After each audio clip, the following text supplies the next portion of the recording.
Rakyat sedang marah. Rakyat melihat langsung ketidakadilan di mata mereka. Para elit, para pejabat berpesta pora di saat rakyat kelaparan. Seorang anggota DPR mendapat tunjangan beras 12 juta sebulan. Itu kan menyakiti rasa keadilan, Bang. Tunjangan rumah dan tunjangan beras. Nah, ini kan ironi. Tunjangan beras di saat kita mau beli beras saja susah, rakyat. 30 wakil menteri rangkap jabatan sebagai komisaris. Bagaimana komisaris dijadikan bancakan pesta pora untuk kepentingan elit?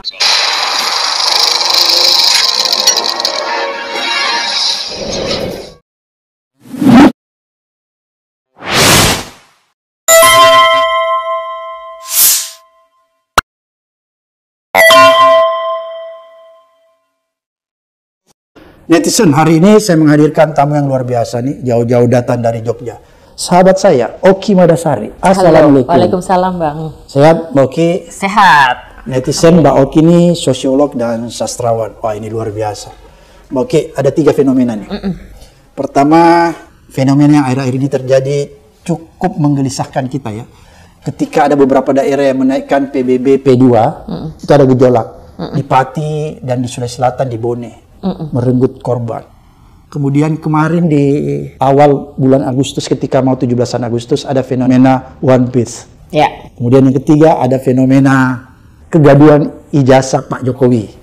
Tapi kita masuk ke fenomena yang pertama tadi, PBB. Kita lihat ada Pati bergejolak sampai menghasilkan usulan pemaksulan terhadap Bupati Pati ya. DPR-nya meminta dimaksulkan aja.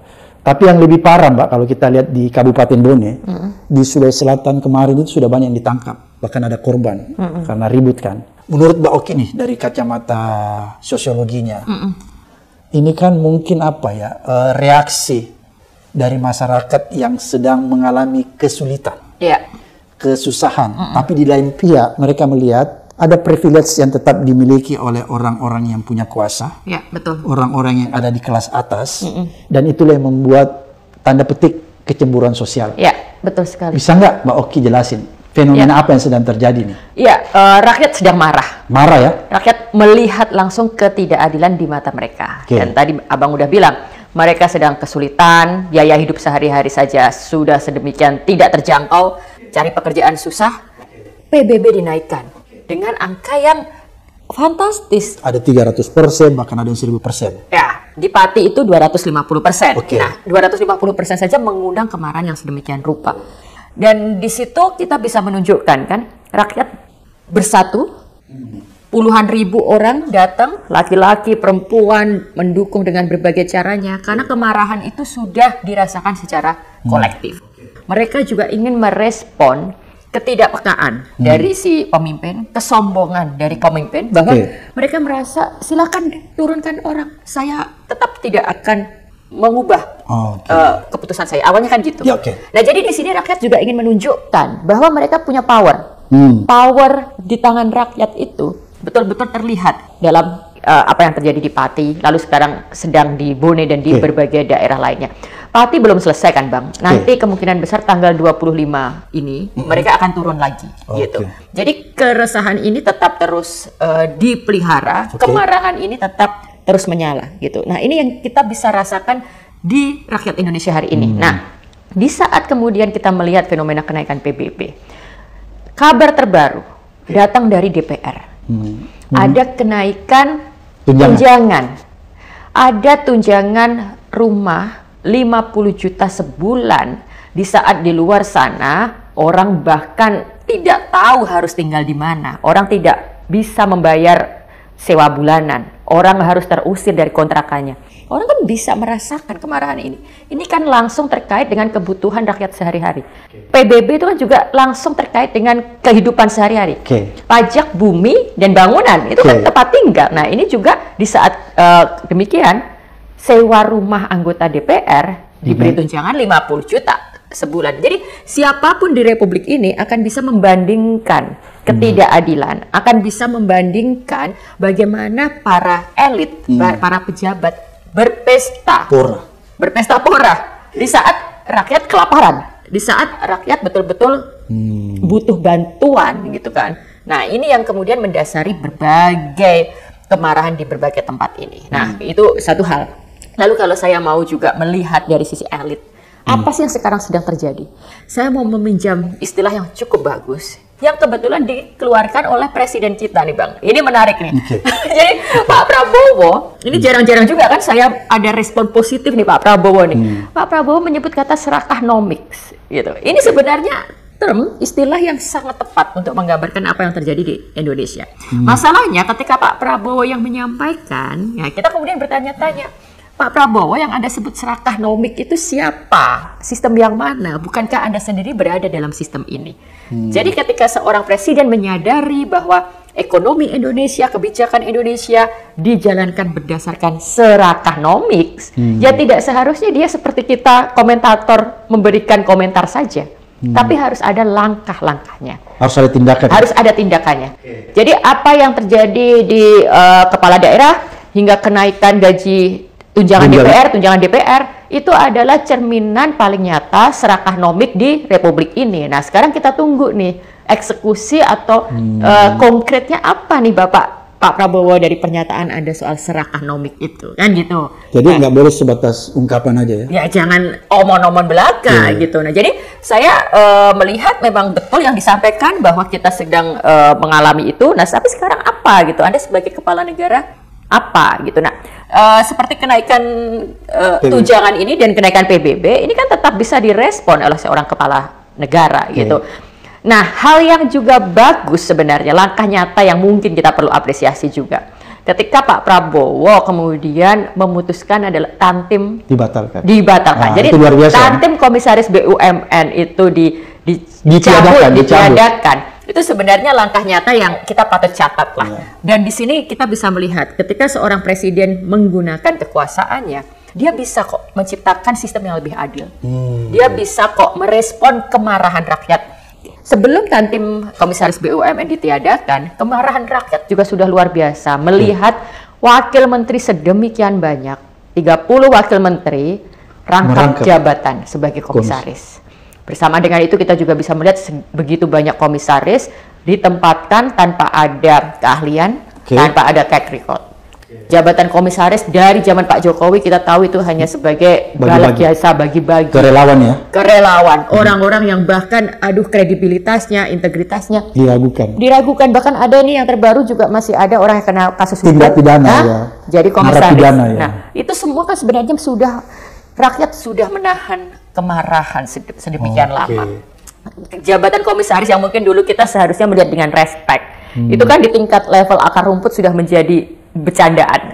Ada istilah kalau kita memuji, mengekspresikan pujian ke elit, ke presiden, lalu kemudian ada sambungannya Bismillah komisaris. Nah itu kan sebenarnya sudah bentuk mereka sangat meledek, kita semua melihat bagaimana komisaris dijadikan bancakan, pesta pora untuk kepentingan elit itu. Nah, di tengah kemarahan itu kemudian ada sedikit langkah perbaikan bahwa Tantim Komisaris ditiadakan. Saya catat itu sebagai ada harapan poin lah, sebagai poin yang harus diapresiasi dari Pak Prabowo. Tapi kan kita lihat PR-nya masih banyak juga. Karena jadi ada lagi serakahnomik. Ya, serakahnomik ini kan harus diselesaikan. Jadi jangan sampai Anda selalu bilang bahwa ada orang yang menciptakan penderitaan untuk rakyat. Ada elit yang membuat rakyat sengsara kan gitu kalau pidato kan. Nah, kita semua tahu, kita bahkan merasakan itu Pak gitu kan. Tapi apa yang kemudian Anda harus lakukan gitu. Nah, jadi kita bisa melihat gerakan rakyat di mana-mana ini, kemarahan rakyat di mana-mana ini semuanya terkait dengan juga penderitaan, kesulitan ekonomi, dan ini yang perlu untuk direspon. Gitu. Kan begini Mbak, kalau kita lihat kenapa sampai terjadi kenaikan PBB itu karena buah dari efisiensi yang dilakukan pemerintahan pusat. Betul. Mungkin kata kasarnya negara sudah nggak punya duit nih, jadi harus efisien, ya sehingga transfer pusat ke daerah itu menjadi berkurang, sehingga salah satu cara yang paling gampang dilakukan bupati yaitu menaikkan PBB. Kalau bupati dia cerdas, kan dia pasti bisa melakukan inovasi lain untuk menggenjot pendapatan daerah yang lebih besar. Tapi karena bupatinya kurang cerdas, dia cari jalan pintasnya. Apa nih bisa? Oh ini gampang. Menaikkan pajak. Naikkan aja kan kira-kira gitu. Tapi di lain pihak, di lain sisi Mbak, seharusnya kalau menurut saya ya, efisiensi itu banyak cara yang bisa dilakukan supaya tidak timbul gejolak, tidak ada kecemburuan sosial. Misalnya gini, saya lagi berpikir, kenapa tidak pemerintahan pusat melakukan efisiensi besar-besaran di pemerintahan tingkat pusat? Misalnya, menterinya itu dirampingkan. Ya, satu. itu jelas. Ya. Kemudian jabatan-jabatan wamen itu dirampingkan. Ya, lembaga-lembaga yang tidak perlu juga dirampingkan. Itu kan salah satu cara untuk melakukan efisiensi. Terus acara-acara yang tidak terlalu membawa manfaat yang signifikan, yang untuk kepentingan orang lain, tidak usah dilakukan. Tidak usah. Tapi ini kan tidak. Rakyat melihat kok pejabat bisa berpesta orang, tapi mereka susah makan. Tadi Mbak Oki katakan, DPR ini nggak punya sensitivitas. Orang lagi nggak bisa makan, tiba-tiba mengusulkan kenaikan tunjangan rumah dan tunjangan beras, Bang. Ya, nah, ini kan ironi. Ya. Tunjangan beras di saat kita mau beli beras saja susah, rakyat. Kan gitu. Ini sesuatu yang ironi. Dan saya sangat setuju semua yang disampaikan Bang Abraham tadi. Ini kita sebenarnya sudah membahas ini dulu ya, Bang Abraham. Tapi kita tidak akan lelah ngobrolin ini. Karena juga saya pikir ini momentum untuk kembali mereview. Pemerintahan Pak Prabowo kan sudah hampir 1 tahun, Oktober nanti. Pertanyaan kita semua tentang kabinet yang waktu itu saya sebut di sini obesitas, bukan cuma sekedar gemuk. Sampai hari ini belum ada upaya untuk memperbaiki itu.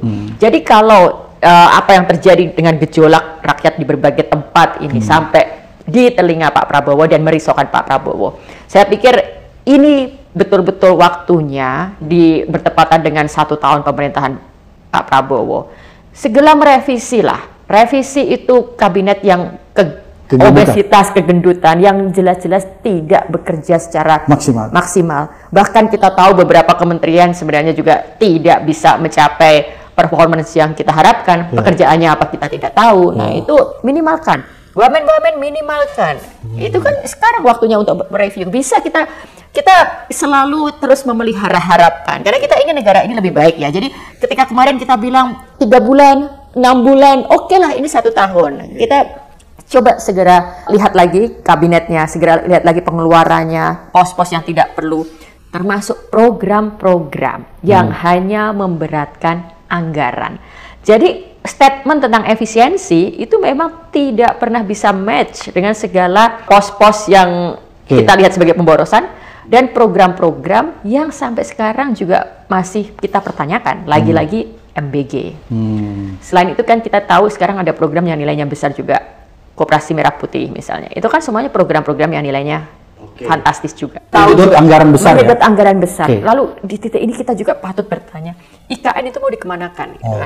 Itu kan masih menyedot anggaran juga. Karena ada renovasi dan lain sebagainya. Iya, masih terus berjalan. Nah, kita semua melihat itu, dipertontonkan itu. Sementara itu, selain tadi yang sudah kita sebut, pejabat juga terus mengeluarkan statement yang tidak empati. Bu Sri Mulyani misalnya, kita harus sebut. Dia jelas-jelas ketika ada melihat bahwa gaji guru rendah, gaji dosen rendah gitu kan. Pada sebuah kesempatan dia mempertanyakan gitu, apakah masih harus itu sepenuhnya dibebankan pada negara gitu kan. Saya nggak tahu apakah itu kepleset atau dipelintir atau gimana, tapi ada videonya menyampaikan itu, pidato itu.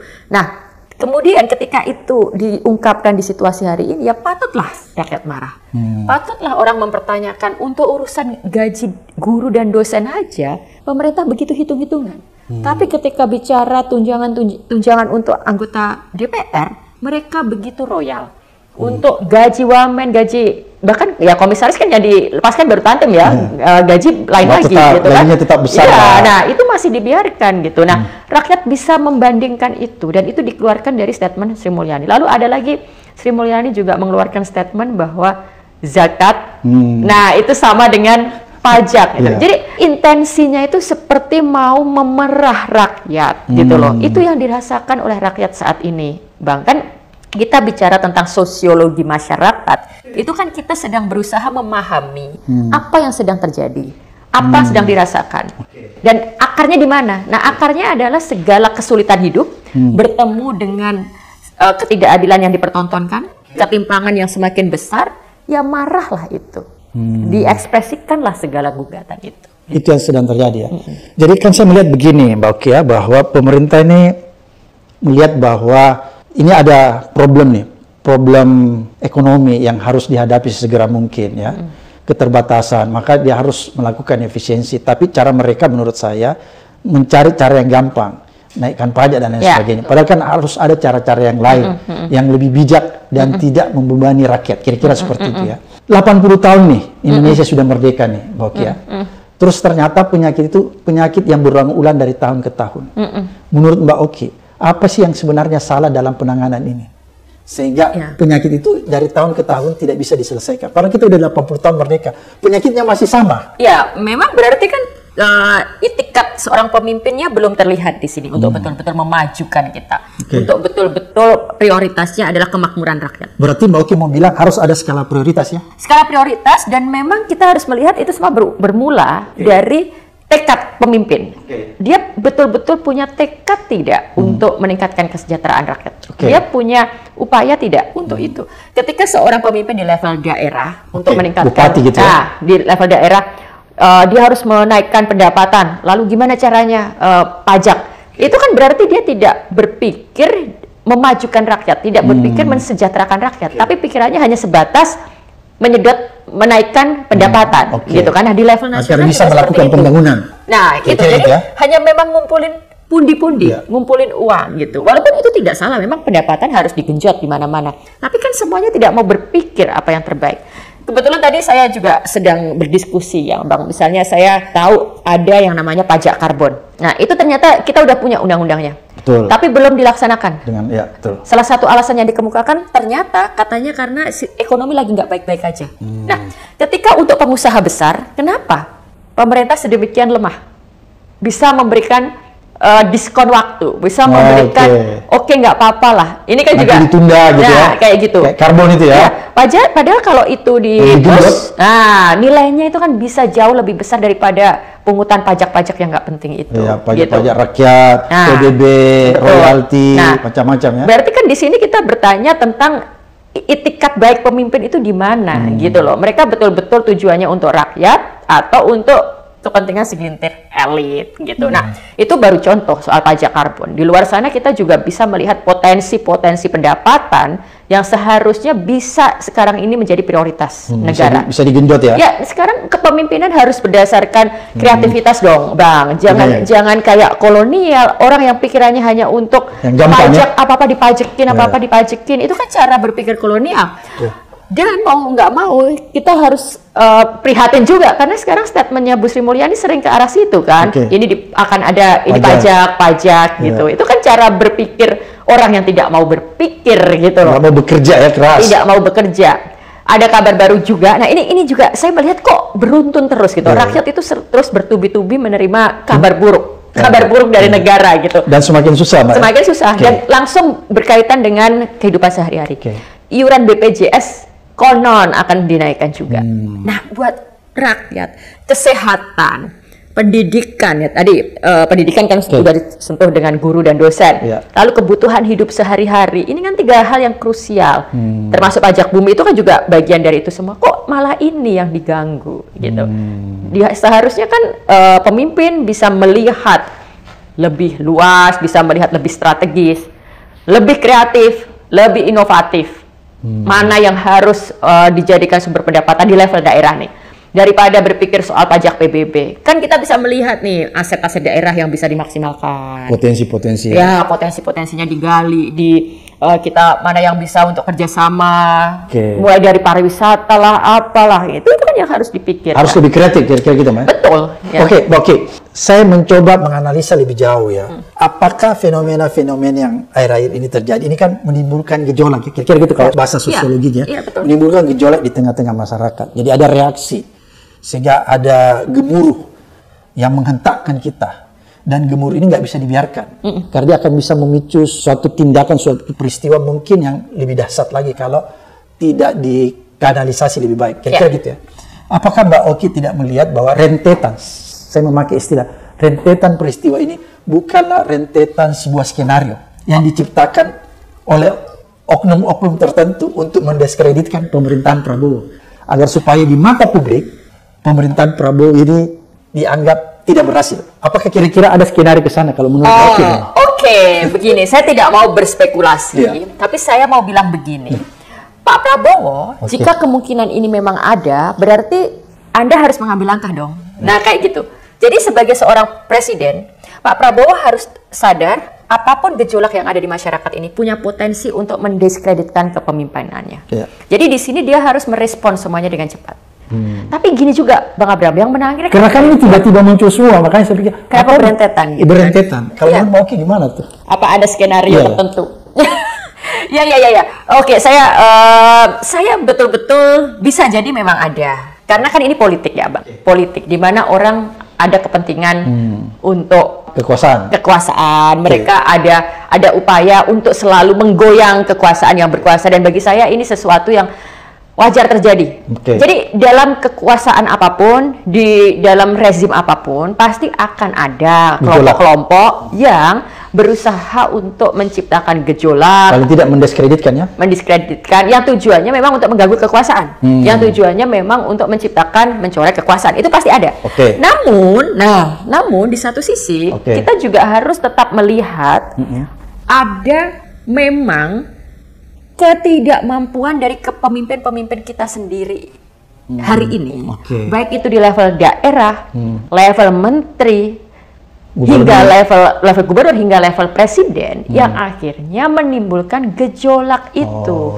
Jadi dua hal ini nyata ada gitu. Dua hal ini nyata ada, tidak bisa kita kemudian mendinai salah satunya. Jadi kita nggak bisa bilang bahwa oh ini ada skenario orang yang menciptakan gejolak gitu. Tak berarti yang ketidakmampuan memimpin ini sebenarnya nggak ada gitu. Oh nggak bisa. Dua-duanya bisa terjadi. Jadi saya nggak bisa bilang ini gejolak sengaja diciptakan nih di daerah-daerah tiba-tiba naik PBB supaya ada gejolak. Nggak bisa bilang begitu. Saya yang tepat adalah upaya menciptakan gejolak itu ada. Tapi itu bukan berarti itu menjadi sumber satu-satunya gejolak. Bukan berarti itu tidak ada masalah di sana gitu ya kira-kira. Jadi saya malah melihat, nah ini kan kita coba berspekulasi dan menganalisisnya. Jadi Bang Abraham kan melontarkan satu pemikiran atau hipotesa, satu kemungkinan. Apakah semua yang terjadi ini ada orang yang mendalangi, ada orang yang mengompor-ngompori, mendesain sehingga akhirnya terciptalah itu semua yang mendiskreditkan Pak Prabowo gitu kan. Saya akan berkata bahwa yang seperti itu akan selalu ada, tapi itu tidak akan mudah berkobar, tidak akan bisa melibatkan banyak orang kalau memang sumbernya tidak ada. Kalau tidak ada akar masalahnya. Kenapa yang seperti ini terjadi? Yaitu pertama adalah ada ketidakmampuan memimpin. Memang ada blunder-blunder statement. Ada kenaikan tunjangan DPR. Itu kan jelas nyata, itu fakta. Ada kenaikan PBB, itu jelas fakta. Bukan skenario ya? Bukan. Lalu kemudian di satu sisi kita juga melihat bahwa rakyat sedang kesulitan hidup, rakyat susah mendapatkan pekerjaan, susah memenuhi kebutuhan, itu juga fakta.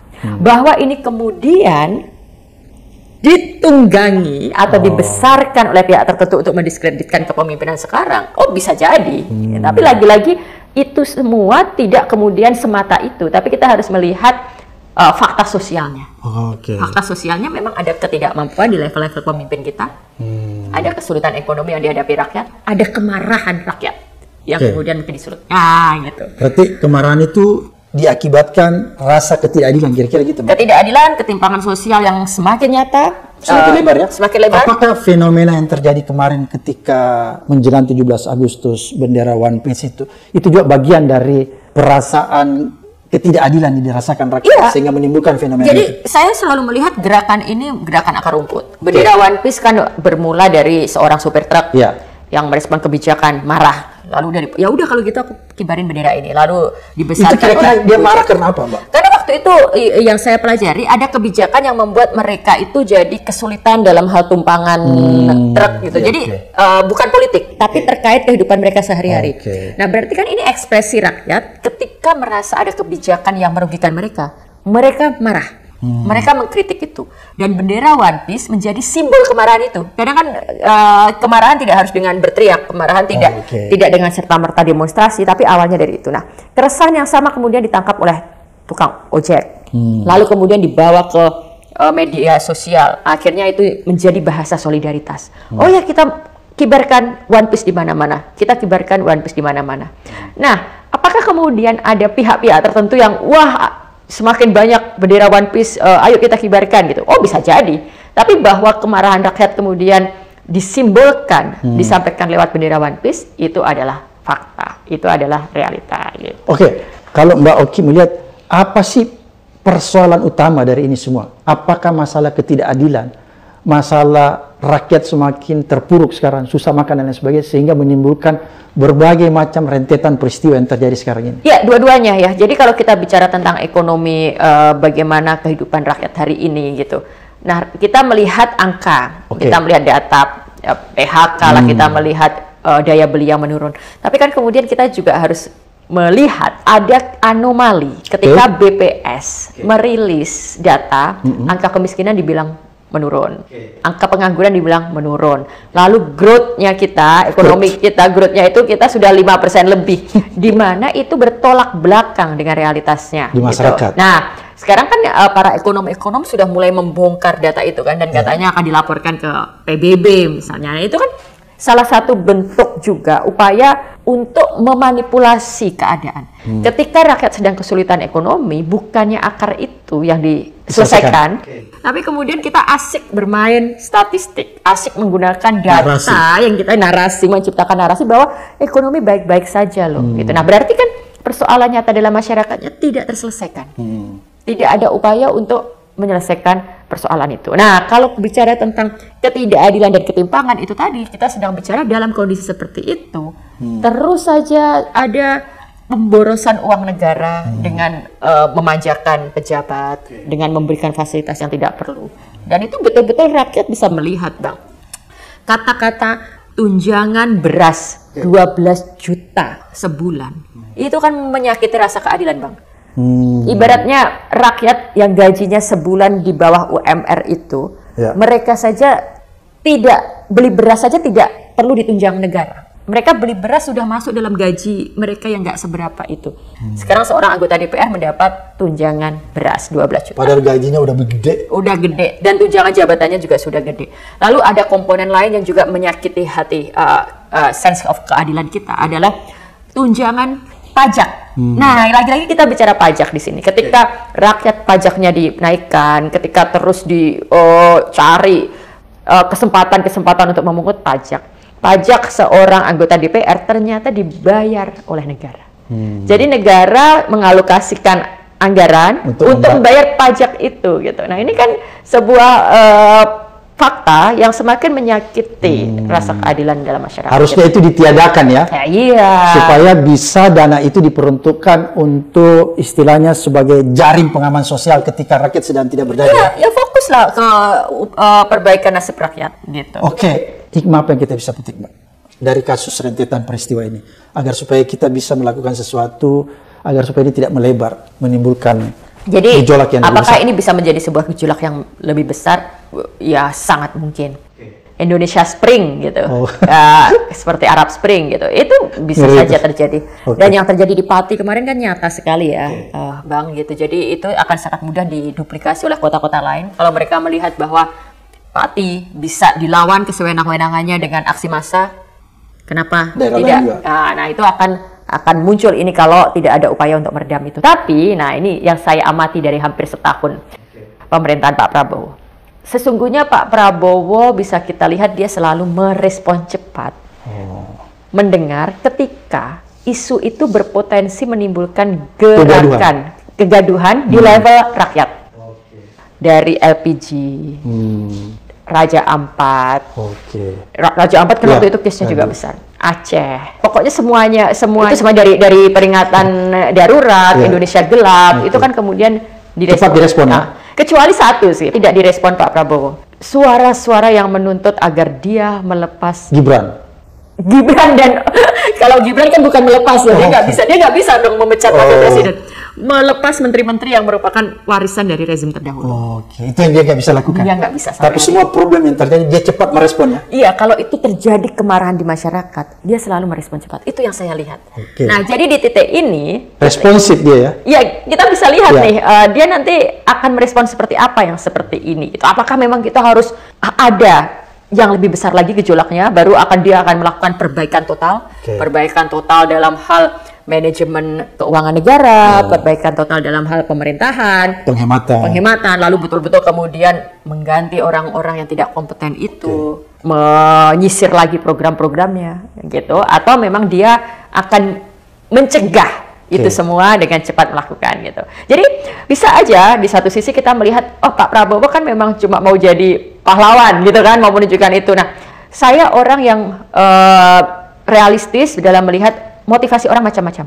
Bisa saja memang Pak Prabowo mengikuti itu, merespon itu, tapi kan berarti dia mendengar karena dia tahu. Dia responsif. Nah, karena dia tahu kalau dia tidak respon, gejolak akan besar dan kekuasaan dia akan terganggu. Nah, ini kan sebenarnya disinilah dinamika demokrasi itu kan seperti itu kan. Oke, jadi dia tetap tunggu ya, dan ada respon dari itu yang positifnya. Itu yang setidaknya kita lihat dari kasus-kasus yang melibatkan kemarahan publik belakangan ini. Itu bedanya Prabowo dengan Pak Jokowi ya. Pak Prabowo cepat merespon, kira-kira gitu ya? Ya, ya oke. Jadi ya itu kelebihan. Pada masanya. Tapi kita bisa melihat jenis apa yang direspon cepat itu. Misalnya kita harus mencatat waktu itu kan memang sengaja Pak Jokowi menggarisbawahi bahwa dia itu Pancasila, bahwa dia itu anti pada mereka yang disebut kelompok-kelompok yang intoleran. Orang kalau dikit-dikit berseberangan bisa dibilangnya Taliban. Nah, jadi pada masa itu respon cepatnya terjadi ketika itu ada tindakan intoleransi di satu tempat. Dia akan cepat. Itu bedanya Jokowi dengan kalau Pak Prabowo ini cepat merespon hal-hal yang berkaitan hajat hidup rakyat. Exactly, ya betul. Ya, saya lihat itu. Ya. Oke, luar biasa Mbak Oki apa yang disampaikan, mudah-mudahan mencerahkan kita ya, mengedukasi kita sekaligus menuntun kita semua nih untuk melihat jalan yang lebih terang yang ada di depan mata kita agar supaya kita tidak tersesat.